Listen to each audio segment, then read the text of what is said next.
Yes, we have such a package for you, from the cute little children to just that beautiful sonorous voice. And we have a right here on the show for you. And Cardot joins us on the morning brief this morning, singer, songwriter.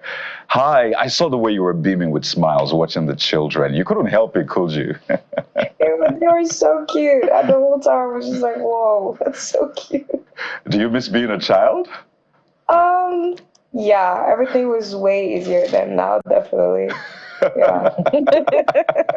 Less bills. Let's just solve this once and for all. People say adulthood is some sort of scam. They should have told us. Maybe we'll have stayed children. Do you agree with them? Those who say adulthood is some kind of scam?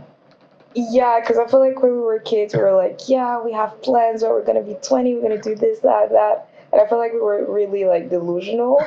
And, like, now I'm an adult, and I'm like, yeah, I wish, like, I just stayed a kid. I wish I was just still 7, waking up and just eating, and that's all, you know? Yeah. I'm not having to think about bills and the rest. But you know what? You have something a lot of people do not have, and that's that beautiful voice. And I think maybe that's your link to childhood. Your voice just sort of takes people away wherever they want to be, whatever mood you want to set them in. And I think that's a real cool gift, perhaps a superpower. So maybe walk us through how you discovered the superpower, your origin story. So my dad was a musician, so I always sang with him after dinner. Like he would always like be with his guitar every day, so I would just always like tag along and sing with him. And then I would say that when I was like 12, I started like singing more and more. I was really interested in covers on like YouTube, just watching everybody like singing, and I would just try to like reproduce the same thing.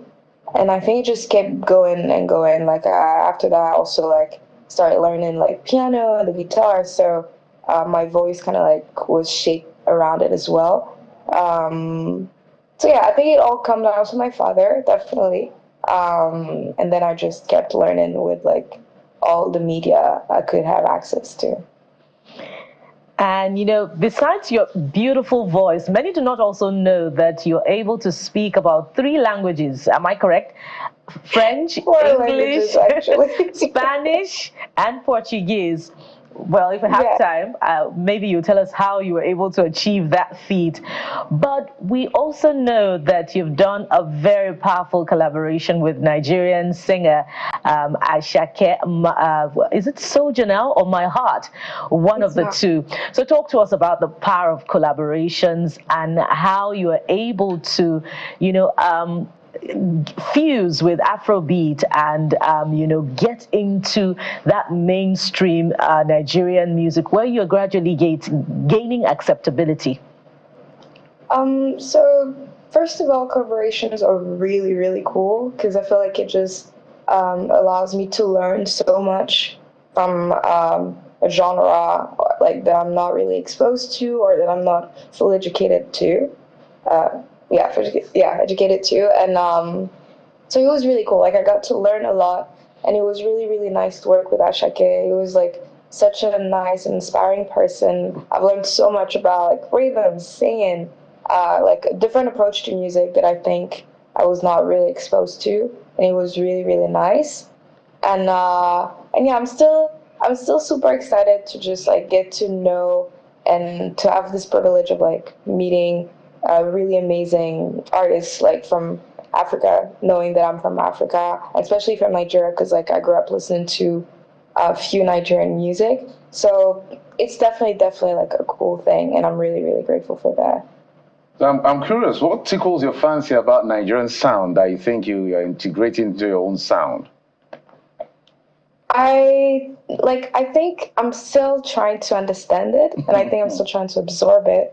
I haven't like integrated put it in my music that much yet, but I would say the rhythm and the way rhythm is a huge thing in Nigerian music. Like, of course, I grew up listening to it, and of course, also the music I'm making is totally different. But there's like a relationship that y'all have with rhythm that I'm really, really, really, really admiring. and it's something that I really, really like hope I will fully absorb at some point in my life. Yeah. Yeah, because I see that you're very cool, calm, slow tempo, no, not too much craziness, if you allow me to use that word. But we like vibe.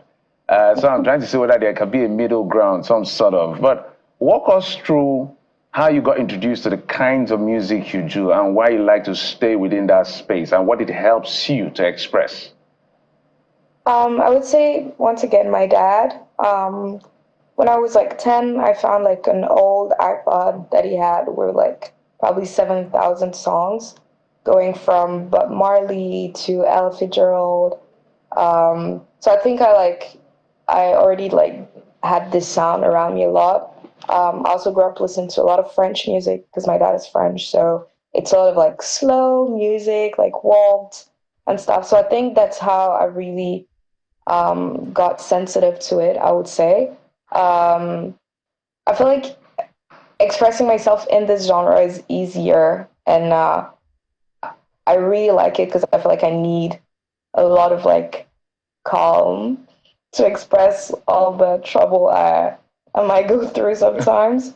But yeah, I like doing that. So how do you write? Some people, they just sit down. There's this God moment or this inspirational moment. Things just happen, and they begin to make up tunes in their head. Others, as soon as you get the beats on, or the keys are on, or the guitar is on, they begin to put in something. So, what works for you in terms of your making and creative process? Um, so I have a lot of different process. So the first one, the main one would be I just like get my guitar and I just look for different chords, and then I literally sing like whatever words I can sing, whatever melodies, and then whenever like I feel like it's a solid thing, I just put words to it. Sometimes also like people like you said might play beats and then I'm like, oh, that's really cool, and then I just sing on it randomly, and then I kind of like take the time to write on it. So I say like I really have like different like ways to write. Yeah. I have two questions for you. One is soft, on the softer side of things, and the other touches on something you've openly shared. And it's about your journey living with disability. Some have Yeah. said, well, they don't see that when they see you. They say a superwoman. In fact, your name sounds like the name of a superhero, I should say. I don't know if you've heard that before. So speak to us about how you've constantly overlooked, went beyond what some have described as disability to become the superwoman that you are. First of all, thank you. That's really nice of you. I think it's the way I was raised. I think like the way my parents never really raised me in the way where like, okay, Anais, you're disabled and everything is gonna be a limit. My dad always told me that I have to be the first at everything I do and that I can do everything and I can achieve everything. So I think I kind of like applied it to a lot of stuff in my life, like either it's music or like stuff in general. I'm not saying it's easy always, but like it's a to me it was like a good mindset to definitely have in life to just like not don't think that anything is a limit. I really don't think anything is a limit. I think that's what really helped me is to like I never see limit. I just go and go and go. And yeah. What is that one thing you always think, I want to do this? I know you have a bucket list, right? But maybe the very, the one that is highest on that list, what is it? I mean, you performed at the Auto Arena. I mean, that was massive, that was huge, and that performance was spiritual, right? But what is that one thing you're like, I need to do this, I really must do this? It might be dumb, but it's not. But one of my dream is to make music for Disney. I want to just make a whole thing for Disney, like writing songs for Princess, because I feel like it's like a kid dream, definitely. But Disney music was a big part of also how I learned music. So I think it would be to make music for Disney. Yeah. Okay, so look, I will say amen to whatever prayer you We'll are stream it. Don't worry. We'll stream it non-stop. Make it happen. But a few maybe slightly serious issues. How important are feedbacks for you? Because I know that being a public person or a public figure can be very tricky and is a very slippery slope when it comes to feedback and validation. How do you manage that, and how important is it for you when you go to perform? That's a really good question. I feel like I always need feedbacks, like where either it's like negative or positive. I think I always need that to improve.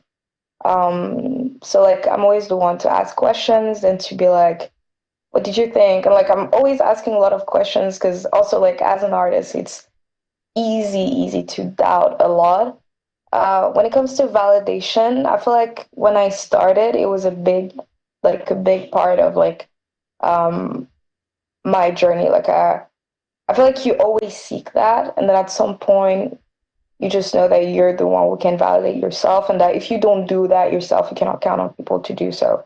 So I would say like for the first like 2 or 3 years of me making music, I was like, okay, is this like, are they gonna validate that?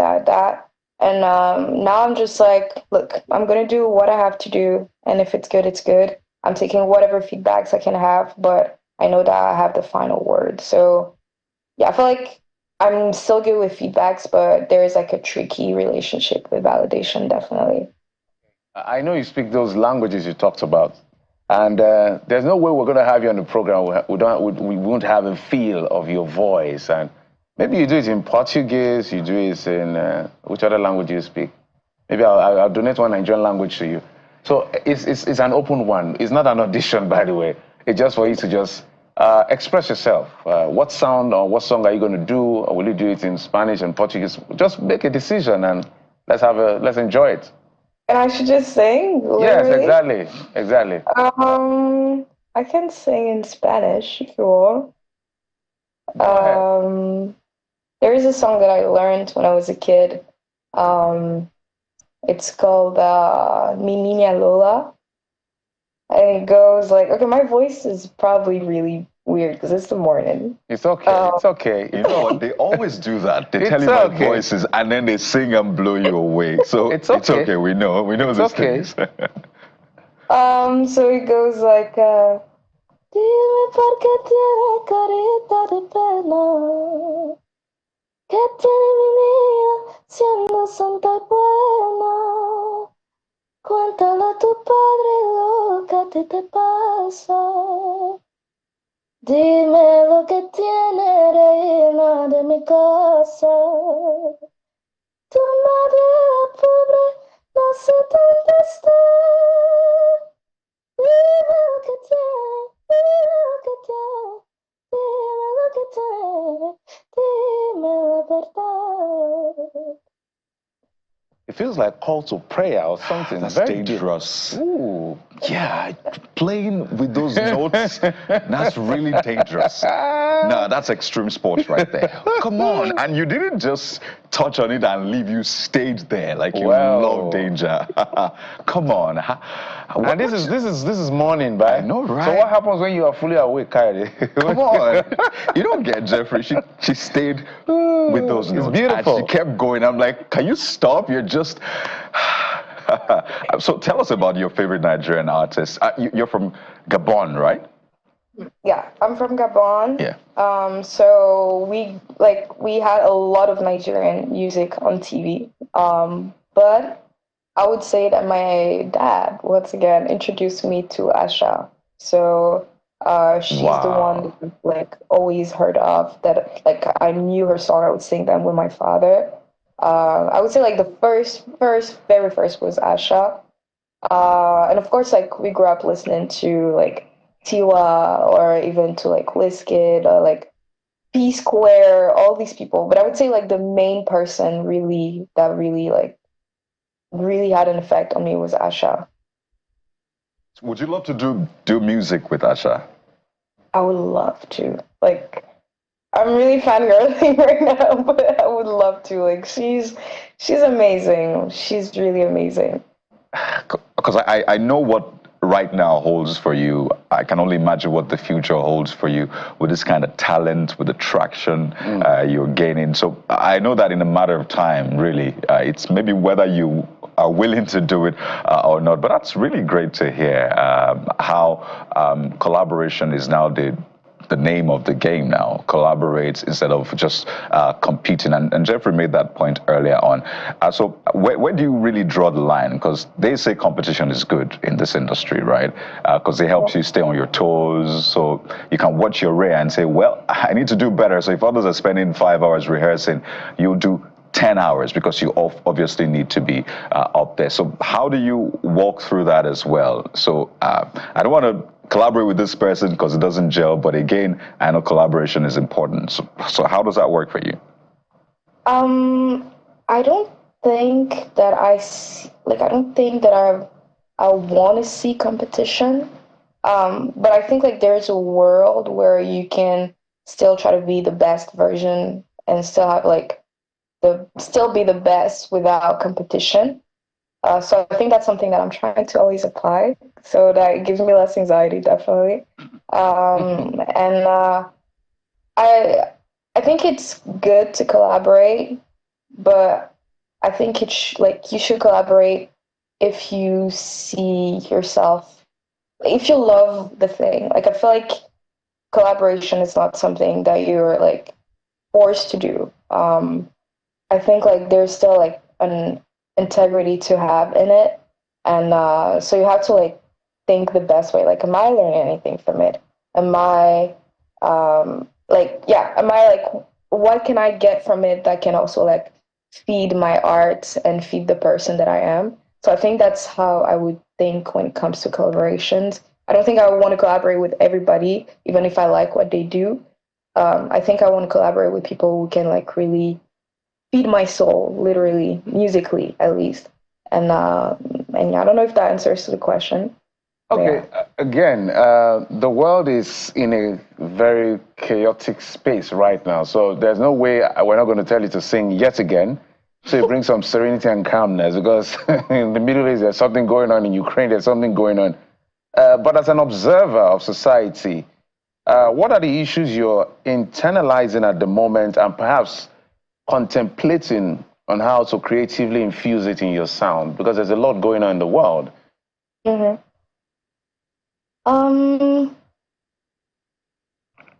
I feel like since I have a condition, a disability, this is something that still really affects me when it comes to society. And I think, of course, like I know I don't write songs where I'm like talking about like stuff, the environment, wars and stuff, but I feel like as an artist and with the like opportunities that I might have, I have like this stage to talk about like a lot of stuff. So for example, when it comes to my disability, I feel like there's so many places that are not accessible. There's so many ways that people see disabilities, that I know with the small amount of power that I have, I can like at least change one person's mind. So I think that's something like my music can definitely like help me do in a way. Yeah, I would say like when it comes to disability, because like I really see myself in it, but also like as a woman, I think there's stuff that I can address. There's stuff that I can like challenge, because so like the society has such like a really interesting view also on women, that as a Black, like African disabled woman, I can also like, like challenge. So yeah, I would say that. Yeah. So we're looking forward to those those sounds, because you already have the voice that conveys a persuasion that anybody will pay attention to, and it's slow pace, it's mellow. So we're not going to mix it up when you start sounding. So I'm just using it to, in Nigeria, say totori you. Okay. So that you can get ready to sing again. So the floor is yours. Before we you want me to again? Yeah, you did in Spanish. By the way, you're going to teach us 1 or 2 Spanish, and maybe Portuguese, whichever is convenient for you. Because I also like to learn Spanish. I think it's a very sweet language. And maybe Italian, if you have that in your bouquet. But the music is the one I'm interested in, and I'm sure Nigerians are interested in. So let's go for it. Okay, so you want me to, I'm going to sing in Portuguese. Okay, go ahead. I think actually it's a song of mine. It goes like, deixo na estrada o que ela fez. Oh, sempre sonhando aí da vida é deixado o sorriso, ele tem um sorriso que o mundo não vê. Com o sol fala muito de como é o paraíso, ele quer saber.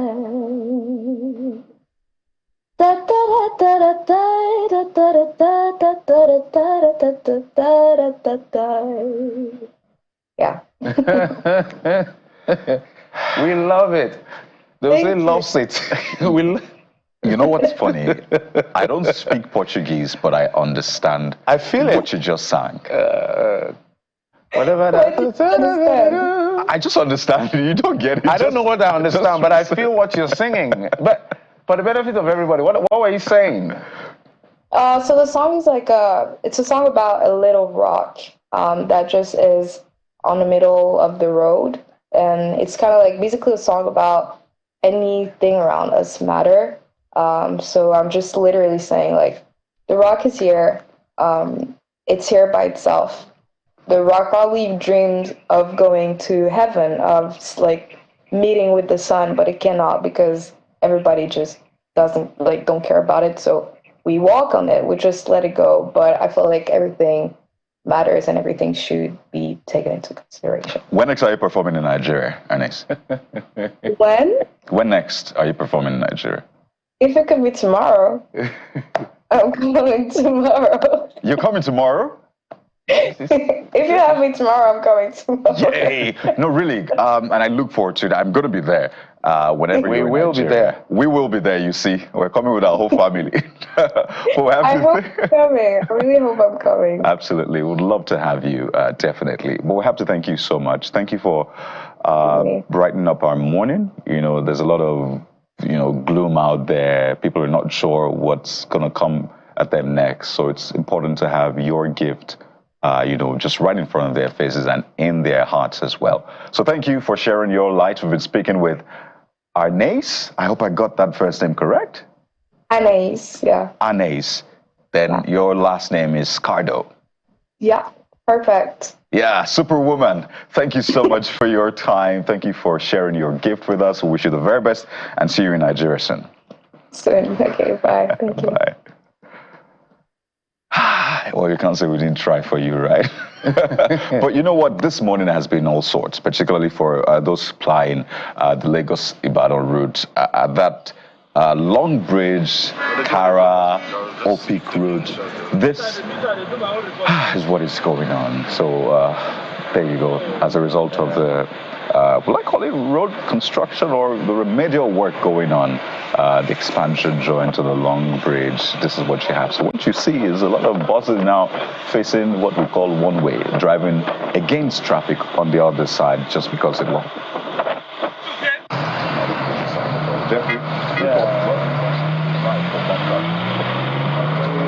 I got caught up in this traffic. I think I spent almost 50 minutes.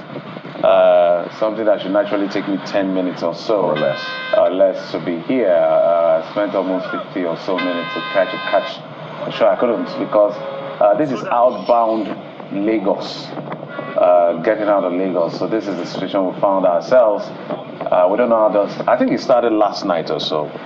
No. It started way before last night. It started way before last. Okay. It started I in didn't the see afternoon. Bukola been following the story. Okay, Bukola, that's Bukola's direction. I go back to Lagos. Bukola goes to where she goes to. And the cause of it really is because that particular point from that turning has been narrowed to allow the construction workers begin work. But we've talked about time again the need for these works to be done at midnight when there is less traffic on the road and where there are fewer vehicles on the road, so to speak, such that work can be accelerated with more men as well, and we don't have this kind of chaotic situation in the morning where a number of citizens are going to work and traveling about their businesses, including our yoga instructor. So that explains why we couldn't have a yoga segment for you. No thanks to the traffic. But that's where we call it a day, at least on the show. Sunrise Daily is next. So hey, there's so much more for you right here on Channels Television. I'm Cardot. And I'm Jeff Lozama. Bye-bye. Thank you for watching. We'll be back tomorrow. I am Bukola Koka.